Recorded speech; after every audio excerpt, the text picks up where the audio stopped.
তিনি ছিলেন আমাদের প্রিয় নবী সাল্লাল্লাহু আলাইহি ওয়াসাল্লামের মা। কিন্তু তার গল্প যথেষ্ট বলা হয়নি। তাহলে তিনি কে ছিলেন? কোন পরিবার থেকে এসেছিলেন? কেমন ছিল তার শৈশব ও যৌবন? কিভাবে তার পরিচয় হয়েছিল নবীর পিতা আব্দুল্লাহর সঙ্গে? আর কেন ভাগ্য তাদের আলাদা করে দিয়েছিল মদিনার পথে?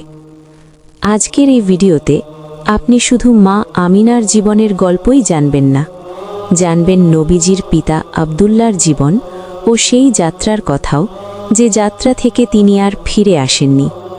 আর একদিন একটি 6 বছরের শিশু একা দাঁড়িয়ে আছে তার মায়ের কবরের পাশে।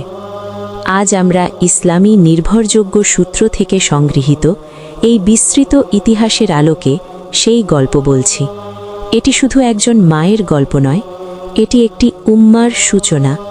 আপনারা দেখছেন আল্লাহর ছোঁয়া। আমাদের রমজান সিরিজে আমরা ধারাবাহিকভাবে নবী করিম সাল্লাল্লাহু আলাইহি ওয়াসাল্লাম ও তার পরিবারের জীবন থেকে অমূল্য শিক্ষা জানব। ভিডিওটি ভালো লাগলে লাইক করুন, সাবস্ক্রাইব করুন এবং কমেন্টে জানান আপনি কোন দেশ থেকে দেখছেন। আপনি প্রস্তুত? ঈদের আনন্দে নতুন জামায় নিজেকে আরও উজ্জ্বল করে তুলুন। এই ঈদে আপনার স্টাইল হবে একদম এক্সক্লুসিভ, কারণ আমাদের নতুন পাঞ্জাবি কালেকশন এসেছে। প্রতিটি পাঞ্জাবি ডিজাইন করা হয়েছে আপনার ব্যক্তিত্বের সঙ্গে খাপ খায় এমনভাবে। আরামদায়ক, স্টাইলিশ এবং বিশেষ ফ্যাব্রিক, যা আপনাকে দিবে ঈদের দিনে পরিপূর্ণ আত্মবিশ্বাস। আমাদের পাঞ্জাবি কন্টেম্পোরারি এবং ট্র্যাডিশনাল ডিজাইনের অনন্য মিশ্রণ, সূক্ষ্ম কাজের নিখুঁত সেলাই, প্যাস্টেল শেড থেকে শুরু করে দারুণ সোনালি ও রেড শেড সবই এখানে পাবেন। এখনই আমাদের হোয়াটসঅ্যাপে যোগাযোগ করুন এবং পছন্দের পাঞ্জাবি অর্ডার করুন। চলুন শুরু করি। অন্ধকার যুগে এক আলোর অপেক্ষা। প্রায় 550 বছর পর ঈসা আলাইহিস সালামের পৃথিবী ছিল গভীর অন্ধকারে নিমজ্জিত। আমরা আছি মক্কায়। আকাশে কোনো নবীর আহ্বান ধ্বনিত হচ্ছিল না, পৃথিবীতে অবতীর্ণ হচ্ছিল না ওয়াহির আলো। মানুষ এমন অন্ধকারে বাস করছিল যে তারা আর অন্ধকারকেও অস্বাভাবিক মনে করত না। আল্লাহর নাম মানুষের ঠোঁট থেকে প্রায় হারিয়ে গিয়েছিল। মানুষ নিজের হাতে মাটি কেটে পাথর খোদাই করে মূর্তি বানাত, তারপর সেই মূর্তির সামনে নতজানু হতো। যে চোখ দেখে না তার কাছে আরোগ্য চাইত, যে কান শোনে না তার কাছে রহমত চাইত।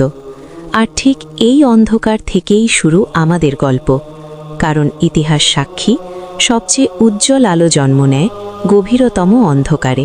এক স্বপ্ন, এক সুসংবাদ। মক্কার এক সম্মানিত পরিবারে ছিলেন এক ব্যক্তি, ওয়াহাব ইবনে আবদে মানাফ রাহমাহুল্লাহ। তার স্ত্রী বাররা।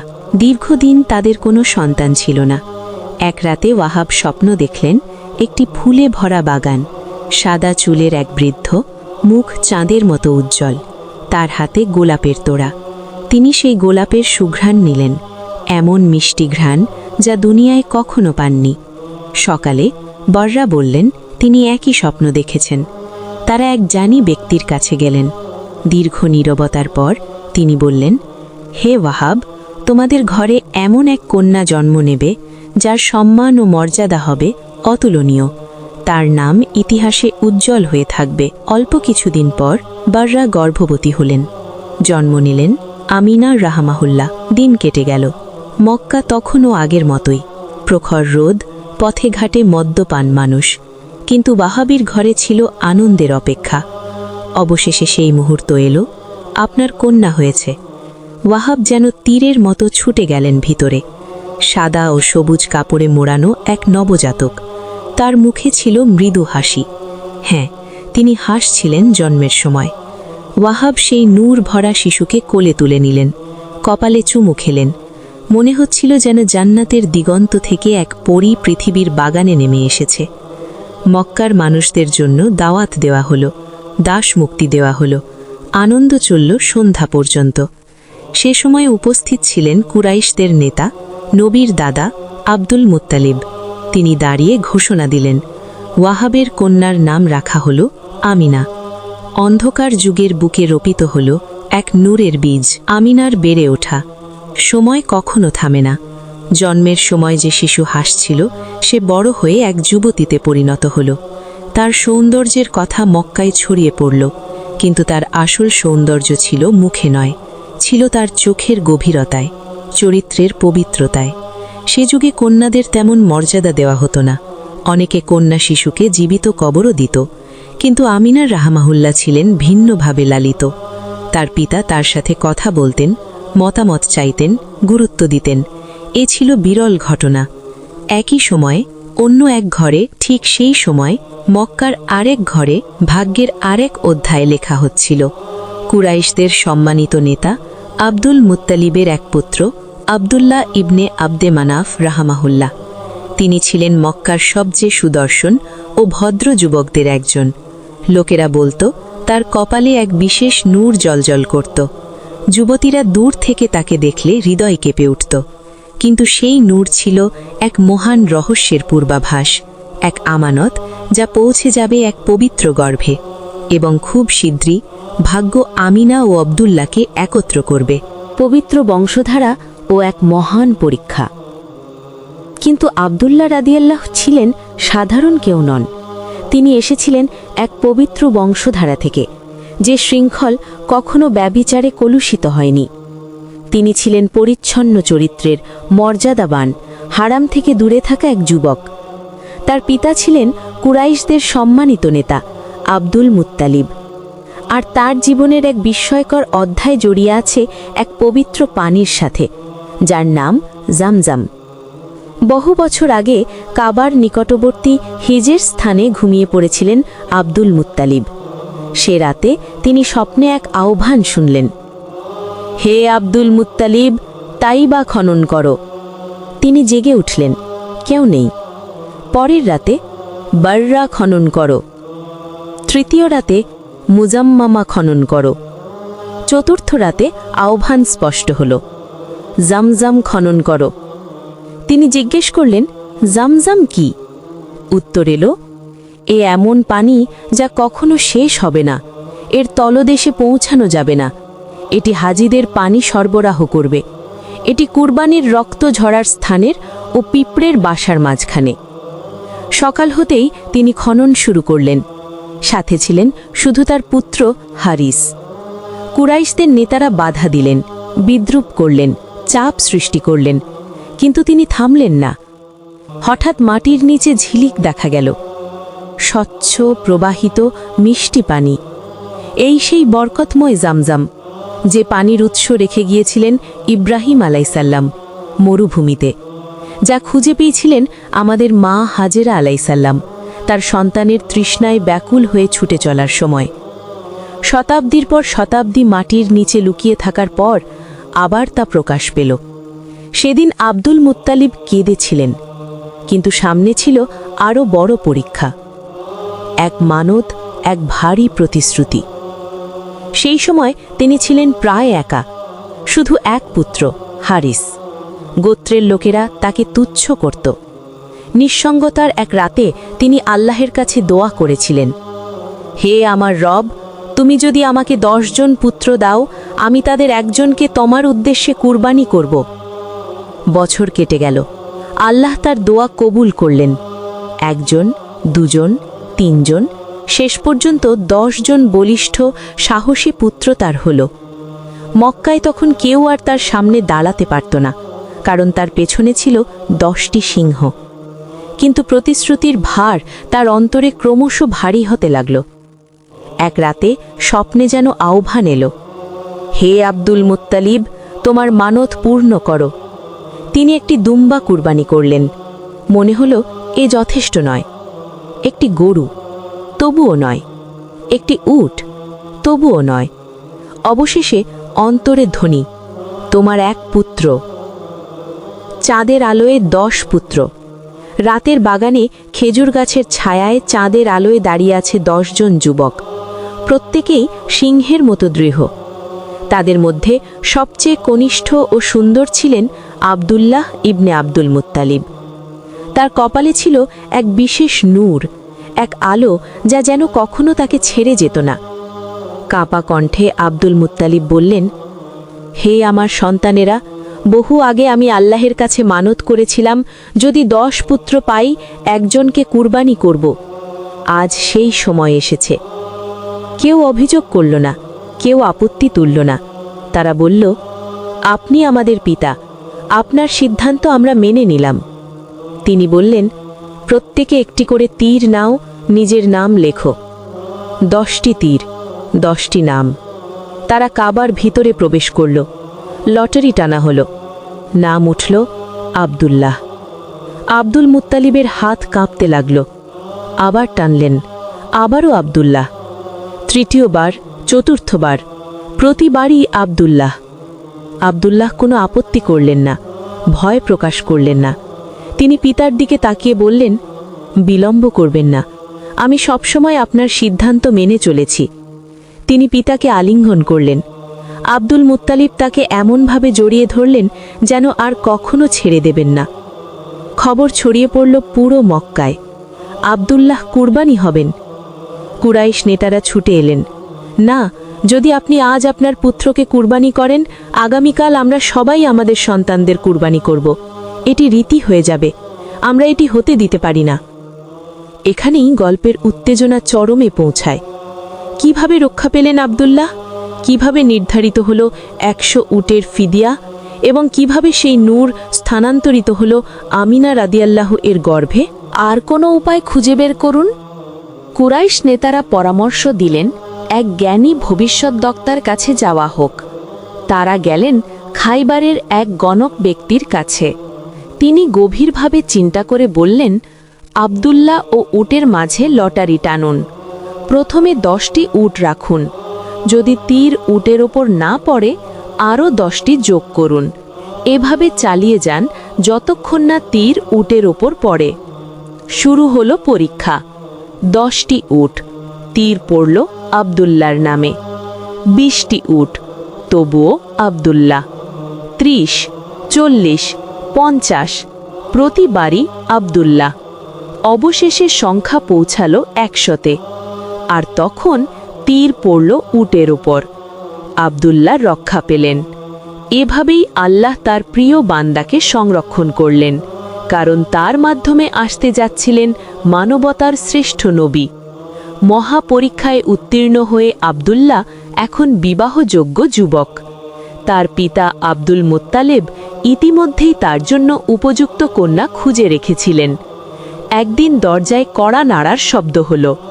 দরজা খুলে ওয়াহাব দেখলেন সামনে দাঁড়িয়ে আছেন আব্দুল মুত্তালিব। এটি কোনো সাধারণ সাক্ষাৎ ছিল না, কথা ছিল সংক্ষিপ্ত ও স্পষ্ট। আপনার কন্যা আমিনার সাথে আমার পুত্র আব্দুল্লাহর বিবাহ কি সম্ভব? ওয়াহাব বিস্মিত হলেন। তিনি আগের রাতের স্বপ্ন স্মরণ করলেন। হে আব্দুল মুত্তালিব, গতরাতে আমি এক স্বপ্ন দেখেছি। তিনি বললেন, স্বপ্নে তিনি দেখেছেন আমাদের মহান পূর্বপুরুষ ইব্রাহিম আলাইহিসসালামকে। তিনি বলেছেন, আমি আব্দুল মুত্তালিবের পুত্র আব্দুল্লাহ এবং তোমার কন্যা আমিনার নিকাহ সম্পন্ন করেছি। তুমিও তা গ্রহণ করো। এই বিবাহ আল্লাহর কাছে বরকতময় নিয়তি। এই কথা শুনে আব্দুল মুত্তালিবের চোখ ভিজে উঠল, কারণ তিনিও একই স্বপ্ন দেখেছিলেন। সুবহানাল্লাহ! সে মুহূর্তে নিয়তির দরজা খুলে গেল। কিন্তু কেউ তখনও জানত না এই বিবাহ শুধু দুজন মানুষের মিলন নয়, এটি মানব ইতিহাস বদলে দেবে। নিকাহের দিন ঘনিয়ে এলো। মক্কায় এক নীরব আলোড়ন, কারণ আব্দুল্লাহ ছিলেন অসাধারণ যুবক, আর আমেনা মক্কার অন্যতম মর্যাদাবান, লাজুক, পবিত্র চরিত্রের তরুণী। নিকাহ সম্পন্ন হল। বাড়িতে খুতবা, দোয়া, হাসিমুখ, আনন্দ। আব্দুল মুত্তালিব, ওয়াহাব, বাররা সবার হৃদয়ে এক অজানা আনন্দ। এই আনন্দ শুধু বিবাহের ছিল না, মনে হচ্ছিল কোনো মহান ঘটনার পূর্বাভাস। বিবাহের কিছুদিন পর আমিনা রাদিয়াল্লাহু গর্ভবতী হলেন। তিনি এখন বহন করছেন এক মহান গোপন রহস্য। কিন্তু মক্কা কিছুই জানত না। মক্কা তখনও মূর্তিতে পূর্ণ, অন্যায়ে পূর্ণ, অন্ধকারে নিমজ্জিত। আর আমিনার ঘরের ভেতরে নীরবে বেড়ে উঠছিল এক অলৌকিক আলো। রাতে শয্যায় শুয়ে তিনি অনুভব করতেন এই গর্ভধারণ সাধারণ নয়। কখনো হৃদয় দ্রুত স্পন্দিত হতো, কখনো ঘুম ভেঙে যেত, মনে হতো অদৃশ্য কোনো কণ্ঠ বলছে, প্রস্তুত হও, এ সন্তান সাধারণ কেউ হবে না। একদিন কিসরার প্রাসাদ কেঁপে উঠবে, অগ্নিপূজার আগুন নিভে যাবে, মূর্তিগুলো ভেঙে পড়বে, বিশ্ব কেঁপে উঠবে। কিন্তু সেদিন তখনও আসেনি। এ মুহূর্তে আমরা শুধু জানি নিয়তি প্রবেশ করেছে আমেনার ঘরে। মক্কার কিছু সকাল ভারী হয়, সেদিনের সকাল তেমনই ছিল। সূর্য উঠেছে, কিন্তু আমেনার হৃদয়ে ছায়া। ঠিক তখন খবর এলো এক বাণিজ্য কাফেলা প্রস্তুত হচ্ছে শামের পথে। বাণিজ্য ছিল মক্কার রক্তরস, পুরুষরা মাসের পর মাস রাস্তায় কাটাত। এ ছিল স্বাভাবিক, কিন্তু কিছু বিদায় স্বাভাবিক নয়। আব্দুল্লাহ ইবনে আব্দুল মুত্তালিবকে যেতে হবে। আমেনা দরজায় দাঁড়ালেন, চোখে চোখ রাখলেন স্বামীর। এই বিদায় সাধারণ ছিল না, মনে হচ্ছিল ভেতরে কিছু ভেঙে যাচ্ছে।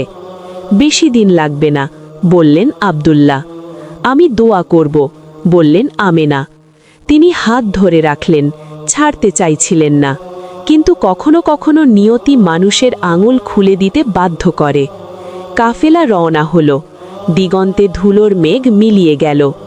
আমেনার বুকে এক অদ্ভুত চাপ অনুভূত হল। তিনি হাত রাখলেন তার গর্ভে। উদ্বেগের দিন শুরু হলো। দিন গেল, সপ্তাহ গেল, মাস পেরিয়ে গেল। অবশেষে খবর এলো শামের কাফেলা মক্কায় ফিরছে। শহর গরম হয়ে উঠল, প্রতিটি দরজায় অপেক্ষার চোখ। আমিনা রাদিয়াল্লাহু অপেক্ষায়, তার হৃৎস্পন্দন দ্রুত। আব্দুল মুত্তালিব ভিড়ের মধ্যে খুঁজছেন তার পুত্রকে। তোমরা কি আব্দুল্লাহকে দেখেছ? কেউ স্পষ্ট উত্তর দিল না। তারপর ফিসফাস শুরু হলো। আব্দুল্লাহ অসুস্থ হয়ে পড়েছিলেন। তিনি ইয়াসরিবে তার মামাদের কাছে থেকে গেছেন। আব্দুল মুত্তালিবের মুখ কঠোর হল, চোখ স্থির হয়ে গেল। তিনি ডেকে পাঠালেন বড় ছেলে হারিসকে। যাও, তোমার ভাইকে খুঁজে নিয়ে এসো। সেই রাতে আমিনা ঘুমোতে পারলেন না। গর্ভের সন্তানের নড়াচড়া অনুভব করছিলেন, কিন্তু তার আত্মা যেন চলে গেছে আব্দুল্লাহর কাছে। তিনি পাশে থাকতে চেয়েছিলেন, হাত ধরতে চেয়েছিলেন, কিন্তু নিয়তি তার সামনে এক অদৃশ্য প্রাচীর তুলে দিয়েছিল। সেই দরজায় কড়া নাড়া। কয়েকদিন পর দরজায় কড়া নাড়ার শব্দটা ছিল অস্বাভাবিক। আমিনার হৃদয় যেন থেমে যেতে চাইল। তিনি দরজা খুললেন। নিচু চোখ, নীরব মুখ। আব্দুল্লাহ আর নেই। এক মুহূর্তে পৃথিবী স্তব্ধ, শব্দ দূরে সরে গেল, দৃষ্টি অন্ধকার। তার অনাগত সন্তানের পিতা চলে গেছেন। আমিনা দেয়ালে হেলান দিলেন, হাত রাখলেন তার উদরে। ভেতরের জীবন তখনও স্পন্দিত, কিন্তু বাইরের জীবন হঠাৎ শূন্য হয়ে গেল। ঈদের আনন্দে নতুন জামায় নিজেকে আরও উজ্জ্বল করে তুলুন। এই ঈদে আপনার স্টাইল হবে একদম এক্সক্লুসিভ, কারণ আমাদের নতুন পাঞ্জাবি কালেকশন এসেছে। প্রতিটি পাঞ্জাবি ডিজাইন করা হয়েছে আপনার ব্যক্তিত্বের সঙ্গে খাপ খায় এমনভাবে। আরামদায়ক, স্টাইলিশ এবং বিশেষ ফ্যাব্রিক, যা আপনাকে দিবে ঈদের দিনে পরিপূর্ণ আত্মবিশ্বাস। আমাদের পাঞ্জাবি কন্টেম্পোরারি এবং ট্র্যাডিশনাল ডিজাইনের অনন্য মিশ্রণ, সূক্ষ্ম কাজের নিখুঁত সেলাই, প্যাস্টেল শেড থেকে শুরু করে দারুণ সোনালি ও রেড শেড সবই এখানে পাবেন। এখনই আমাদের হোয়াটসঅ্যাপে যোগাযোগ করুন এবং পছন্দের পাঞ্জাবি অর্ডার করুন। সংবাদ পেয়ে আব্দুল মুত্তালিব শুধু বললেন, আমার ছেলে, যে মানুষ পাহাড়ের মতো দৃঢ় ছিলেন, তার কাঁধ নুয়ে পড়ল। আব্দুল্লাহকে দাফন করা হলো মদিনায়। আর এভাবেই বিশ্বজগতের প্রভুর প্রিয় নবী জন্মের আগেই হয়ে গেলেন এতিম। এই মৃত্যু সাধারণ মৃত্যু ছিল না, এ ছিল নিয়তির সূক্ষ্ম রেখা। কারণ একদিন সেই শিশু পরিচিত হবেন এতিমদের পিতা হিসেবে, কিন্তু তখনও তিনি জন্মগ্রহণ করেননি। এক স্বপ্ন, এক সান্ত্বনা। সেই রাতে আমিনা একা, বালিশে মাথা রাখতেই নীরবে অশ্রু গড়িয়ে পড়ল। তিনি ভাবলেন আব্দুল্লার মুখ, তার হাসি, শেষ বিদায়ের মুহূর্ত। কেউ বিদায় জানায় না জেনে যে সেটাই শেষ দেখা। অবশেষে ক্লান্তিতে ঘুম এলো। স্বপ্নে এক কণ্ঠ, শান্ত কিন্তু শক্তিশালী, হে আমিনা, তুমি পৃথিবীর শ্রেষ্ঠ জনকে ধারণ করছ, এ কথা কাউকে বলো না। হঠাৎ ঘুম ভাঙল, হৃৎস্পন্দন দ্রুত, কিন্তু আশ্চর্য, ভয় নেই। শান্তি নেমে এলো। তিনি স্বামীকে হারিয়েছেন, কিন্তু একা নন। তার গর্ভের সন্তান সাধারণ কেউ নয়। সেই রাতের পর আমিনার চোখ বদলে গেল। ব্যথা ছিল, কিন্তু ভয় ছিল না। তিনি জানতেন এই সন্তান শুধু তার ছেলে নয়, এই সন্তান অন্ধকার ছিন্ন ভিন্ন করবে। মক্কার রাত সাধারণত শান্ত, কিন্তু কিছু রাত আছে যখন নীরবতাও অপেক্ষা করে। সেই রাত তেমনই ছিল। আমিনার প্রসব বেদনা শুরু হয়েছে। আকাশ ছিল অস্বাভাবিক স্বচ্ছ, তারাগুলো যেন পৃথিবীর কাছে নেমে এসেছে। হাওয়ার শব্দও ছিল ভিন্ন, না খুব জোরালো, না খুব মৃদু, বরং যেন কোনো বার্তা বহন করছে। ঘরে নারীরা ছিলেন তার পাশে, কিন্তু হৃদয়ের গভীরে তিনি একা। প্রতিটি ব্যথায় তিনি অনুভব করছিলেন আব্দুল্লাহ নেই। তবুও একই সঙ্গে এক বর্ণনাতীত প্রশান্তি তাকে ঘিরেছিল। স্বপ্নের কণ্ঠ এখনও কানে বাজছে, তুমি পৃথিবীর শ্রেষ্ঠ জনকে ধারণ করছ। বেদনা তীব্র হল। এক মুহূর্তে তিনি চোখ বন্ধ করলেন এবং যা দেখলেন জীবনে কখনো ভুলবেন না। ঘরের দেয়াল যেন প্রসারিত হয়ে গেল, কক্ষ বড় হয়ে উঠল, চোখের সামনে থেকে পর্দা সরে গেল।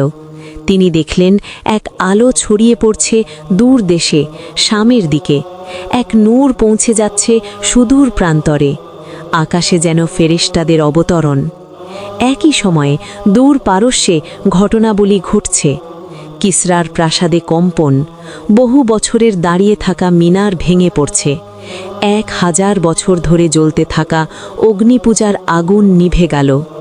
ইতিহাস বদলাতে চলেছে। আর সেই পরিবর্তনের সূচনা মক্কার এক ছোট ঘরে। সেই রাতেই তিবেরিয়াস হ্রদ শুকিয়ে গেল বলে সংবাদ রটল। কাবার ভেতরের মূর্তিগুলো মুখ থুবড়ে পড়ে গেল। দূর পারস্যে প্রাসাদ কেঁপে উঠল। সহস্র বছরের আগুন নিভে গেল। বিশ্ব এক সন্ধিক্ষণ অতিক্রম করছিল, কিন্তু কেউ তা পুরোপুরি বুঝতে পারছিল না। আর ঠিক সেই মুহূর্তে এক শিশুর জন্ম হল। কিন্তু এই জন্ম ছিল সাধারণ নয়। শিশুটি জন্মের পর কাঁদল না, সে হাসল। ধাত্রীরা একে অপরের দিকে তাকালো। এ কেমন শিশু? আমিনা রাদিয়াল্লাহু আনহা তাকে কোলে নিলেন। প্রথমবার তার মুখের দিকে তাকালেন। হৃদয় কেঁপে উঠল। তিনি এখন এক এতিম সন্তানের মা, কিন্তু একই সাথে মানবতার শ্রেষ্ঠ আমানতের ধারক। সেই সময় আব্দুল মুত্তলিব কাবার কাছে দোয়ায় রত ছিলেন।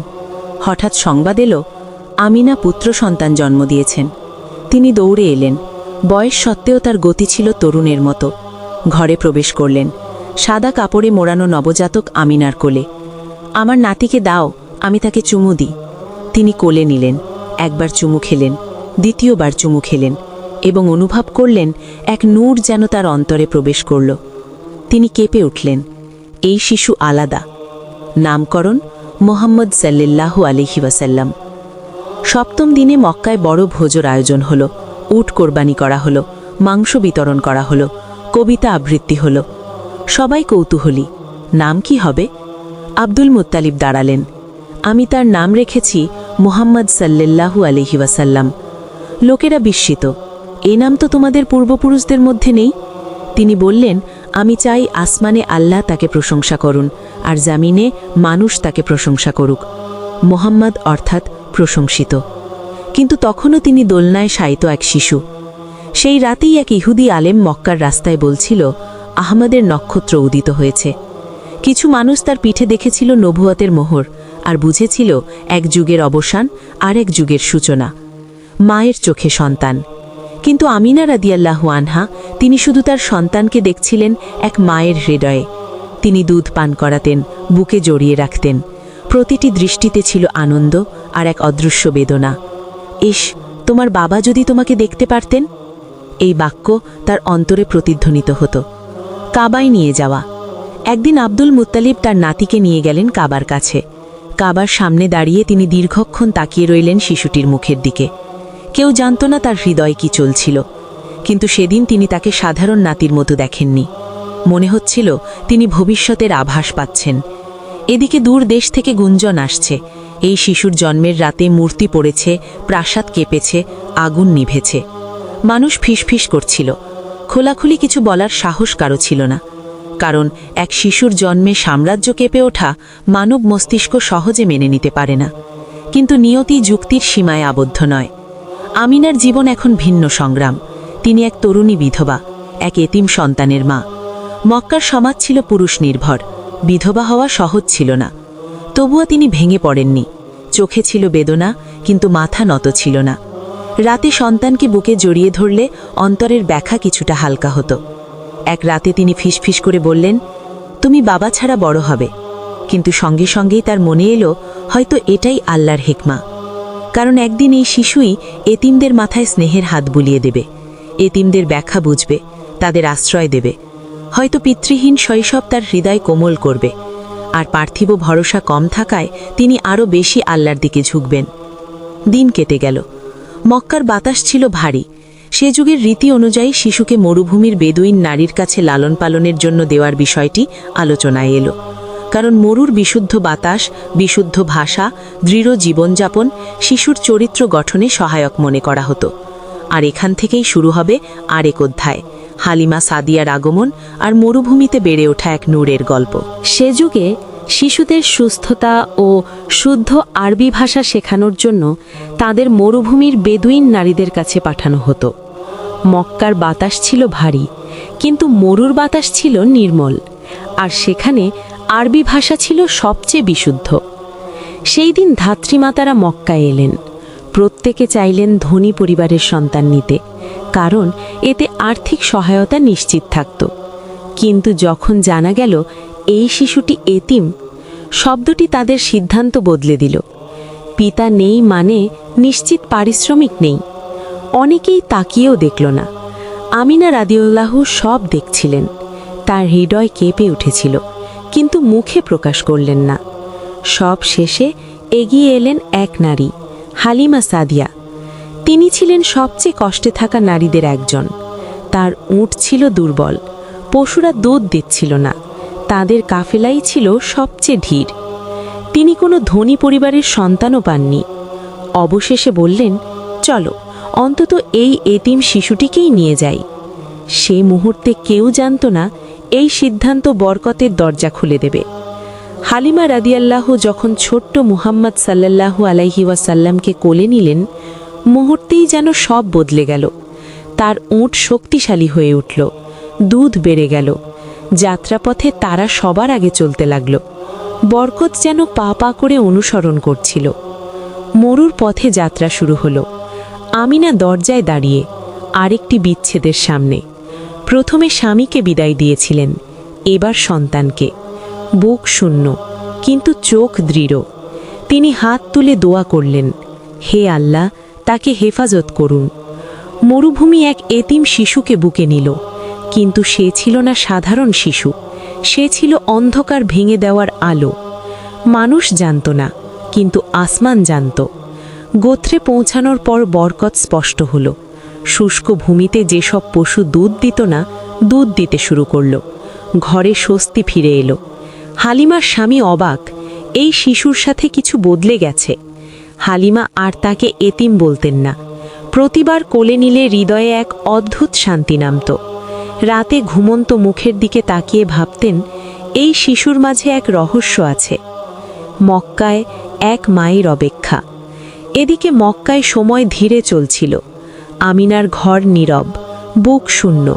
তিনি ভাবতেন, সে কি ঠান্ডায় আছে, সে কি ক্ষুধার্ত, সে কি কাঁদছে। সন্তান দূরে থাকলে মায়ের মন কখনো বিশ্রাম নেয় না। তবুও তার অন্তরে ছিল ভরসা, স্বপ্নের সেই কণ্ঠ, সেই প্রশান্তি। মনে হতো অদৃশ্য সুরক্ষা তার সন্তানকে ঘিরে আছে। 4 বছর বয়সে এক অলৌকিক ঘটনা। বছর দ্রুত কেটে গেল। রাসূল সাল্লাল্লাহু আলাইহি ওয়াসাল্লাম প্রায় 4 বছরের। মরুভূমি হয়ে উঠেছে তার ঘর। একদিন তিনি অন্য শিশুদের সঙ্গে খেলছিলেন। আকাশ পরিষ্কার, হালকা বাতাস। হঠাৎ সাদা পোশাক পরা 2 সত্তা উপস্থিত হল। শিশুরা ভয়ে স্থির। তারা মুহাম্মদ সাল্লাল্লাহু আলাইহি ওয়াসাল্লামকে মাটিতে শুইয়ে দিল, বক্ষ উন্মুক্ত করল, হৃদয় থেকে কিছু বের করল, তা পরিষ্কার করল, আবার স্থাপন করল। অন্য শিশুরা দৌড়ে গেল হালিমার কাছে, তারা তাকে হত্যা করেছে। শিশুরা দৌড়ে এসে বলল, তারা তাকে হত্যা করেছে। হালিমা সাদিয়ার হৃদয় যেন থেমে গেল। তিনি ছুটে গেলেন, দেখলেন মুহাম্মদ সাল্লাল্লাহু আলাইহি ওয়াসাল্লাম শান্তভাবে দাঁড়িয়ে আছেন, মুখ কিছুটা ফ্যাকাশে কিন্তু ভীত নন। হালিমার শরীর কেঁপে উঠল। তিনি আবার বুঝলেন এই শিশু সাধারণ নন, কিন্তু রহস্য যেমন বরকত আনে তেমনি দৃষ্টি আকর্ষণও করে। তিনি আশঙ্কা করলেন কোথাও কোনো ক্ষতি না হয়, অতএব সিদ্ধান্ত নিলেন শিশুটিকে তার মায়ের কাছে ফিরিয়ে দেবেন। যখন আমিনা রাদিয়াল্লাহু আনহা দরজায় হালিমাকে দেখলেন, তার হৃদয় দ্রুত স্পন্দিত হল। তিনি ছেলেকে বুকে টেনে নিলেন, আঁকড়ে ধরলেন, অশ্রু থামাতে পারলেন না। ছোট্ট মুহাম্মদ সাল্লাল্লাহু আলাইহি ওয়াসাল্লাম মায়ের দিকে তাকালেন, যেন সব জানেন। এক আকাঙ্ক্ষার অবসান হল, কিন্তু নিয়তির যাত্রা চলতেই থাকল। আমিনা অনুভব করছিলেন সময় সংক্ষিপ্ত। একদিন সিদ্ধান্ত নিলেন ছেলেকে নিয়ে মদিনায় যাবেন, স্বামীর কবর জিয়ারত করবেন, আত্মীয়দের দেখবেন। এ যাত্রা ছিল না সাধারণ। এক মা ও তার এতিম সন্তান আবার মরুর পথে, কিন্তু এ পথেই অপেক্ষা করছিল আরেক বিচ্ছেদ। মদিনার পথ, দীর্ঘ বালি, রোদ আর নীরবতা। সেই শহরে এক যুবক একদিন অসুস্থ হয়ে চোখ বন্ধ করেছিলেন, আব্দুল্লাহ ইবনে আব্দুল মুত্তালিব। এবার তার 6 বছরের পুত্র সেই মাটির দিকে ছোট ছোট পা ফেলে এগিয়ে এলো। কবরের সামনে দাঁড়িয়ে ছোট্ট মুহাম্মদ সাল্লাল্লাহু আলাইহি ওয়াসাল্লাম চুপ করে রইলেন, মাটির দিকে তাকিয়ে। সম্ভবত জীবনে প্রথমবার তিনি অনুভব করলেন এক গভীর শূন্যতা, এক শিশু যে কখনো আব্বা ডাকতে পারবে না। আমিনা হাঁটু গেড়ে বসে মাটি ছোলেন, চোখ বেয়ে অশ্রু ঝরল, তবু শক্ত থাকলেন, কারণ ছেলে পাশে। মক্কায় ফেরার যাত্রা শুরু হলো, কিন্তু এবার পথ ভারী। আমিনার মুখ ফ্যাকাশে, জ্বর উঠেছে। তাদের সঙ্গে ছিলেন বিশ্বস্ত সেবিকা উম্মে আয়মান। রোগ বাড়তে লাগল। ছোট্ট মুহাম্মদ সাল্লাল্লাহু আলাইহি ওয়াসাল্লাম মায়ের পাশে বসে তার হাত ধরলেন। ক্ষুদ্র হাতটি ধরে আছে দুর্বল আঙুল। মরুর বাতাস ধীরে বইছে, আকাশ বিস্তৃত, কিন্তু সেই মুহূর্তে পৃথিবী ছোট। আমিনা সন্তানের দিকে তাকালেন, চোখে ভালোবাসা আর বিদায়। আমার সন্তান। অনেক কথা বলতে চাইলেন, কিন্তু শব্দ যথেষ্ট ছিল না। শেষে শুধু বললেন, আল্লাহ তোমাকে হেফাজত করুন, এবং চোখ বন্ধ করলেন। মরুর মাঝখানে আবুয়া নামক স্থানে এক তরুণী মা শেষ নিঃশ্বাস ত্যাগ করলেন। 6 বছরের মোহাম্মদ সাল্লাল্লাহু আলাইহি ওয়াসাল্লাম মায়ের মুখের দিকে তাকিয়ে রইলেন। হয়তো ভেবেছিলেন তিনি ঘুমাচ্ছেন, কিন্তু উম্মে আয়মানের অশ্রু সত্য জানিয়ে দিল। সেই মুহূর্তে এক শিশু সম্পূর্ণ অতীম হয়ে গেল। তিনি পিতাকে দেখেননি, এবার মাকেও হারালেন। মরু নীরব ছিল, কিন্তু সেই নীরবতা গভীর ক্ষত হয়ে নেমে গেল এক শিশুর হৃদয়ে। আমিনা রাদিয়াল্লাহু আনহাকে অবওয়ার বালুতটে দাফন করা হলো। তিনি রেখে গেলেন মানবতার সর্বশ্রেষ্ঠ আমানত, মাত্র 6 বছর বয়সী। এক ব্যক্তি ছোট্ট মোহাম্মদের হাত ধরলেন, ফিরে চললেন মক্কার পথে। এবার পাশে মা নেই, প্রতিটি পদক্ষেপে নিঃসঙ্গতা ভারী। মক্কায় পৌঁছলে আব্দুল মুত্তালিব নাতিকে দেখেই সব বুঝলেন। কথা না বললেও চোখ বলছিল, আমার মা চলে গেছেন। তিনি নাতিকে বুকে জড়িয়ে ধরলেন, দৃঢ় মানুষটির চোখেও অশ্রু। এখন আমি আছি। কিন্তু নিয়তির লিখন আলিঙ্গনে মুছে যায় না। শিশুটি 2 বার ভেঙে গেছে, আর সেই ভাঙা হৃদয়ে একদিন সমগ্র মানবতার হৃদয়ের আরোগ্য হবে। 2 বছর কেটে গেল। মুহাম্মদ সাল্লাল্লাহু আলাইহি ওয়াসাল্লাম এখন 8 বছরের। আব্দুল মুত্তালিব বৃদ্ধ হয়ে পড়েছেন, মুখের রেখা গভীর। একদিন তিনি অসুস্থ হলেন। কুরাইশদের নেতা এবার শয্যাশয়ী, আর নিয়তি আবার প্রস্তুত হচ্ছে নতুন অধ্যায় লেখার। মক্কার নেতারা আসছিলেন খোঁজ নিতে। কিন্তু অসুস্থ বৃদ্ধের চোখ বারবার খুঁজছিল এক মুখ, নাতির মুখ। ঈদের আনন্দে নতুন জামায় নিজেকে আরও উজ্জ্বল করে তুলুন। এই ঈদে আপনার স্টাইল হবে একদম এক্সক্লুসিভ, কারণ আমাদের নতুন পাঞ্জাবি কালেকশন এসেছে। প্রতিটি পাঞ্জাবি ডিজাইন করা হয়েছে আপনার ব্যক্তিত্বের সঙ্গে খাপ খায় এমনভাবে। আরামদায়ক, স্টাইলিশ এবং বিশেষ ফ্যাব্রিক, যা আপনাকে দিবে ঈদের দিনে পরিপূর্ণ আত্মবিশ্বাস। আমাদের পাঞ্জাবি কন্টেম্পোরারি এবং ট্র্যাডিশনাল ডিজাইনের অনন্য মিশ্রণ, সূক্ষ্ম কাজের নিখুঁত সেলাই, প্যাস্টেল শেড থেকে শুরু করে দারুণ সোনালি ও রেড শেড সবই এখানে পাবেন। এখনই আমাদের হোয়াটসঅ্যাপে যোগাযোগ করুন এবং পছন্দের পাঞ্জাবি অর্ডার করুন। মুহাম্মদ সাল্লাল্লাহু আলাইহি ওয়াসাল্লাম পাশে বসেছিলেন। দাদার কাপা হাত তার ছোট্ট হাত শক্ত করে ধরেছিল। আব্দুল মুত্তালিবের মুখে যেন এক ছায়া। তিনি অনুভব করছিলেন নিয়তি আবার কাছে এসেছে। তিনি তার ছেলেদের ডাকলেন, বিশেষ করে তাকাইয়েন আবু তালিবের দিকে। তাকে ভালোভাবে দেখো। এই ছিল শেষ উপদেশ। কিছুক্ষণের মধ্যে তিনি চোখ বন্ধ করলেন। 8 বছরের একটি শিশু তৃতীয়বারের মতো কেঁপে উঠল। প্রথমে পিতা, তারপর মাতা, এবার দাদা। একটি হৃদয় কতটুকু বোঝা বহন করতে পারে? কিন্তু এই হৃদয় সাধারণ ছিল না। আবু তালেব তাকে নিজের ঘরে নিয়ে গেলেন। নিজ সন্তানদের থেকে আলাদা করেননি। তিনি দরিদ্র ছিলেন, কিন্তু হৃদয়ে ছিলেন উদার। খাবার কম থাকলে মুহাম্মদ সাল্লাল্লাহু আলাইহি ওয়াসাল্লাম আগে অন্যদের দিতেন। ভেড়া চড়াতে গেলে তিনি পুরো পাল রক্ষা করতেন। অন্যায় দেখলে চুপচাপ সরে যেতেন। তিনি তখনও শিশু, কিন্তু মর্যাদাবান শিশু। মক্কার পথে হাঁটতে হাঁটতে দেখতেন অন্য বাচ্চারা মূর্তির সামনে সেজদা করছে। তিনি করেন না, প্রশ্নও করেন না, শুধু তাকিয়ে থাকেন। মনে হয় অন্তরে কেউ বলছে, এটা ঠিক নয়। বছর গড়ালো।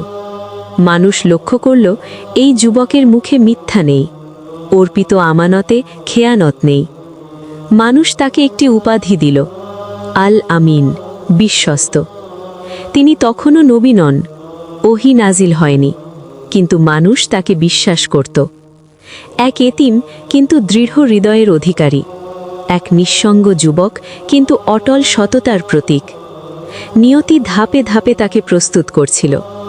এতিমত্ব তাকে কোমল করেছে, বিচ্ছেদ তাকে পরিণত করেছে, নীরবতা তাকে গভীরতা দিয়েছে। মক্কার পথ পাথুরে, উত্তপ্ত বালি, ভিড় বাজার, প্রতিটি কোণে এক একটি মূর্তি। অন্য যুবকেরা রাত্রিকালীন আমোদে ব্যস্ত, কেউ কবিতা পাঠে, কেউ গোত্রের অহংকারে, কেউ উচ্ছৃঙ্খলতায়। কিন্তু তিনি ভিন্ন। রাত্রির আসরে যোগ দেন না, মূর্তির সামনে মাথা নত করেন না, অন্যায়ে অংশ নেন না। আবু তালিব দরিদ্র ছিলেন, জীবন সহজ ছিল না। তাই মুহাম্মদ সাল্লাল্লাহু আলাইহি ওয়াসাল্লাম অল্প বয়সেই কাজ শুরু করেন। ভেড়া চড়াতেন। রাখালির জীবন তাকে শিখিয়েছিল নিঃসঙ্গতায় চিন্তা করতে। সূর্যাস্তের লাল আকাশের দিকে তাকিয়ে থাকতেন। রাতে তারার দিকে তাকিয়ে গভীর ভাবনায় ডুবে যেতেন। একজন রাখালের আকাশ বিস্তৃত হয়, কিন্তু তার আকাশ শুধু বিস্তৃত নয়, গভীরও ছিল। একদিন তিনি চাচার সঙ্গে বাণিজ্য কাফেলায় যোগ দিলেন। গন্তব্য শাম। দীর্ঘ পথ, দিনের দহন, রাতের শীতলতা, ক্লান্তি, তবু অভিযোগ নেই। কাফেলা যখন পৌঁছল, একটি সন্ন্যাসী তার দিকে গভীর দৃষ্টিতে তাকালেন। তিনি ছিলেন বাহিরা রাহিব। দীর্ঘক্ষণ তাকিয়ে রইলেন। তারপর আবু তালিবকে জিজ্ঞেস করলেন, এই ছেলেটি কে? আমার ভাতিজা। তার পিতা কি জীবিত? না, তিনি ইন্তেকাল করেছেন। সন্ন্যাসীর মুখে গম্ভীরতা নেমে এলো। এই ছেলে সাধারণ নয়। এই কথাগুলো আবু তালিবের অন্তরে এক শঙ্কা জাগালো। সেদিন প্রথমবার এক অচেনা মানুষ স্পষ্টভাবে বলল, এই যুবক ভিন্ন। মক্কা তখনও অন্ধকারে ডুবে। মূর্তিগুলো দাঁড়িয়ে আছে, অন্যায় শাসন করছে। কিন্তু নিয়তি ধীরে ধীরে তাকে নিয়ে যাচ্ছে এক দিনের দিকে, যেদিন মূর্তিগুলো ভেঙে পড়বে, অন্ধকার ছিন্ন ভিন্ন হবে, আর সেই এতিম যুবক হবেন উম্মাহের নেতা। শামের সফর সংক্ষিপ্ত করে আবু তালিব ভাতিজাকে নিয়ে দ্রুত মক্কায় ফিরে এলেন। তিনি বুঝেছিলেন এই তরুণকে রক্ষা করা জরুরি, কিন্তু নিয়তি তখনও তাকে প্রস্তুত করছিল। যৌবনে পৌঁছেও মুহাম্মদ সাল্লাল্লাহু আলাইহি ওয়াসাল্লাম কখনো উচ্ছৃঙ্খল হননি, মিথ্যা বলেননি, কারো ক্ষতি করেননি। মানুষ তাদের আমানত তার কাছে রাখত, কারণ তিনি ছিলেন আল আমিন। নবুয়ত তখনও আসেনি, ওহী নাজিল হয়নি, কিন্তু চরিত্র ছিল নবীর মতোই নির্মল। মনে হচ্ছিল আসমান প্রথমে তার হৃদয়কে প্রস্তুত করছে। কাবা পুনর্নির্মাণ হচ্ছিল। এবার প্রশ্ন উঠল, হাজের এ আসওয়াদ কে স্থাপন করবে? হাজের এ আসওয়াদকে স্থাপন করার সম্মান প্রতিটি গোত্রই চাইছিল। বিরোধ বাড়ল, তলোয়ার প্রায় বের হয়ে গেল, রক্ত ঝরার উপক্রম। শেষে সিদ্ধান্ত হল, যে ব্যক্তি প্রথম প্রবেশ করবে সেই মীমাংসা করবে। দরজা দিয়ে যিনি প্রবেশ করলেন তিনি মুহাম্মদ সাল্লাল্লাহু আলাইহি ওয়াসাল্লাম। সবার মুখে স্বস্তির নিঃশ্বাস, আল আমিন এসেছে। তিনি একটি চাদর আনলেন, পাথরটি মাঝখানে রাখলেন, প্রতিটি গোত্রপ্রধান এক একটি কোণা ধরল, সবাই মিলে তুলল, আর তিনি নিজ হাতে স্থাপন করলেন। রক্ত ঝরল না, বিরোধ শেষ। তিনি তখনও নবী নন, তবু ন্যায় প্রতিষ্ঠা করলেন। মক্কায় ছিলেন এক সম্মানিত ও ধনী নারী, খাদিজা বিনতে খুয়াইলিদ। তিনি বাণিজ্য কাফিলার জন্য একজন বিশ্বস্ত লোক খুঁজছিলেন। মুহাম্মদের সততার কথা তিনি শুনেছিলেন। তিনি তাকে স্বামীর বাণিজ্যে পাঠালেন। ফলাফল, লাভ বৃদ্ধি পেল, কিন্তু তার চেয়েও বড় লাভ সততার প্রমাণ। খাদিজার দাস মাইসারা সফরের ঘটনা জানালেন, এই মানুষটি আলাদা। খাদিজা গভীরভাবে ভাবলেন, এই যুবকের মধ্যে আছে মর্যাদা, পবিত্রতা, আস্থা। একদিন তিনি বিয়ের প্রস্তাব পাঠালেন। মুহাম্মাদের বয়স 25, খাদিজার 40, কিন্তু তাদের মাঝে ছিল না বয়সের ফারাক, ছিল বোঝাপড়া। এই বিয়ে ছিল সমর্থন, শান্তি, আশ্রয়। বাড়ি পেলেন, ভালোবাসা পেলেন, কিন্তু রাত হলে তিনি নির্জনতা বেছে নিতেন। জাবাল আর নূরের গুহায় উঠে যেতেন, গাড়ে হেরা। মক্কার অন্ধকার তাকে কষ্ট দিত। মূর্তি, অন্যায়, জুলুম। গুহার নীরবতায় ঘণ্টার পর ঘণ্টা ভাবতেন, নিজেকে খুঁজতেন, উত্তর খুঁজতেন। তিনি জানতেন না, কিন্তু সময় কাছে আসছিল। 40-এর দিকে এগোচ্ছেন তিনি। আসমান আবার কথা বলার প্রস্তুতি নিচ্ছে। মৃত্যুর আগে আমিনা রাদিয়াল্লাহু আনহা যে কথা বলেছিলেন, সেগুলো শুধু মায়ের বিদায় ছিল না। যদি আমার স্বপ্ন সত্য হয়, তবে তুমি আল্লাহর রাসূল হয়ে প্রেরিত হবে। হালাল হারাম জানাবে, তোমার দাদা ইব্রাহিম আলাইহিসসালামের দিন পূর্ণ করবে। আল্লাহ তোমাকে মূর্তি ও শিরক থেকে রক্ষা করবেন। সবাই মরবে, সব কিছু পুরনো হবে, সবই ক্ষণস্থায়ী। আমিও মরব, কিন্তু আমার নাম বেঁচে থাকবে, কারণ আমি এক পবিত্র সন্তানের মা। এই শব্দগুলো শুধু মায়ের কণ্ঠ ছিল না, মনে হচ্ছিল নিয়তি নিজেই কথা বলছে। বছর কেটে গেল, নবুয়ত এলো, ওহী এলো, সংগ্রাম এলো, বিজয় এলো, কিন্তু হৃদয়ের এক কোণে রয়ে গেল সেই শূন্যতা। হুদাইবিয়ার উমরার সময় তিনি মায়ের কবর জিয়ারত করলেন, আবহাওয়ার সেই মাটি। তিনি থামলেন, চুপচাপ তাকিয়ে রইলেন, নিজ হাতে কবরের মাটি সমান করলেন। মনে হচ্ছিল হাত বলছে, আমি এখনো আছি মা। তিনি বসে পড়লেন, অশ্রু গড়িয়ে পড়ল। এ ছিল এক নবীর অশ্রু, এক সন্তানের কান্না। সাহাবীরা তাকে কাঁদতে দেখে নিজেকে সামলাতে পারলেন না, কারণ সেই মুহূর্তে নবুয়তের মর্যাদার আড়ালে দাঁড়িয়েছিলেন এক এতিম সন্তান। সাহাবীরা একসাথে কাঁদলেন। প্রত্যেক হৃদয়ে সেই মুহূর্ত প্রবেশ করল। একজন কাঁপা কণ্ঠে জিজ্ঞেস করল, হে আল্লাহ রসুল, আপনি কেন কাঁদছেন? তার উত্তর হৃদয় ভেঙে দিল। আমার মায়ের মমতা আমাকে ঘিরে রেখেছে, সেজন্য আমি কাঁদছি। চিন্তা করুন, তিনি কখনো একা ছিলেন না, সঙ্গী সব সময় পাশে ছিলেন, কিন্তু মা ছাড়া থাকা অন্যরকম ব্যথা। এটি ছিল নীরব গভীর ক্ষত, যা ভিড়ে বসেও অনুভূত হয়। হৃদয়ের সেই কোণা যা কখনো পুরোপুরি ভালো হয়নি। কোনো হৃদয়ে মায়ের জায়গা নিতে পারে না, কোনো দয়া মায়ের দয়া প্রতিস্থাপন করতে পারে না। তিনি সেই এতিমত্ব হৃদয়ে বহন করলেন সমগ্র জীবন। বাবা ছাড়া মা ছাড়া বেড়ে উঠলেন। এমনকি হয়তো এজন্যই তার মমতা এত গভীর, এমনকি হয়তো এজন্যই চোখ এত দ্রুত ভরে যেত অশ্রুতে। তিনি মানুষদের এমন আন্তরিক ভালোবাসায় দেখতেন যেন তিনি সমস্ত অনুভূতি গভীরভাবে অনুভব করতে পারেন। আল্লাহ কখনো তাকে একা ছাড়েননি। যেমন স্পষ্টভাবে বলা হয়েছে, তোমার পালনকর্তা তোমাকে একা রাখেননি, না তিনি তোমার প্রতি অসন্তুষ্ট হয়েছেন। আজ আমরা এখানে আছি, তিনি আমাদের পাশে নেই, কিন্তু 1400 বছর পরে বিভিন্ন দেশে ও সময়ে আমরা তার মমতার ছাপ অনুভব করি।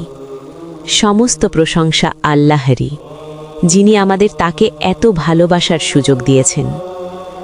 আজও আমরা তাকে একা ছাড়ি না, আমরা তাকে কখনো একা রাখব না। সালাত ও সালাম তার ওপর হোক। তিনি তার পরিবার এবং রবের সঙ্গে মিলিত হয়েছেন, কিন্তু আমাদের তৃষ্ণা এখনও অব্যাহত। এই তৃষ্ণা হল সবচেয়ে নিখুঁত ভালোবাসার রূপ। আমাদের দোয়া, হে আল্লাহ, আমাদের প্রিয় নবীর সাথে মিলিত করো। আমরা চাই তার চোখে চোখ রাখি, তার হাত থেকে খাওয়া গ্রহণ করি কাউসারের ধারে। আমরা চাই তার গল্প আরও মানুষ শুনুক, আমাদের মা আমিনার গল্প। প্রত্যেক হৃদয়ে যায় ভালোবাসায় ভাগীদার হতে চায়, ভিডিওটি শেয়ার করুক, লাইক দিক, মন্তব্যে অনুভূতি লিখুক। তিনি ছিলেন একজন মহান মা, মারিয়ামের মতো, খাদিজার মতো, বিশেষ নির্বাচিত নারী। তিনি ছিলেন সেই নির্বাচিত বান্দা যিনি বিশ্বের সর্বশ্রেষ্ঠ নবীকে নিয়ে আসার সুযোগ পান। শেষ নবী সাল্লাল্লাহু আলাইহি ওয়াসাল্লামের করুণা ছিল পুরো বিশ্বের জন্য। হে আল্লাহ, এই গল্প আমাদের জীবনে কখনো হারিয়ে যাক না, এটি চিরকাল আমাদের হৃদয়ে বাঁচুক। আমিন।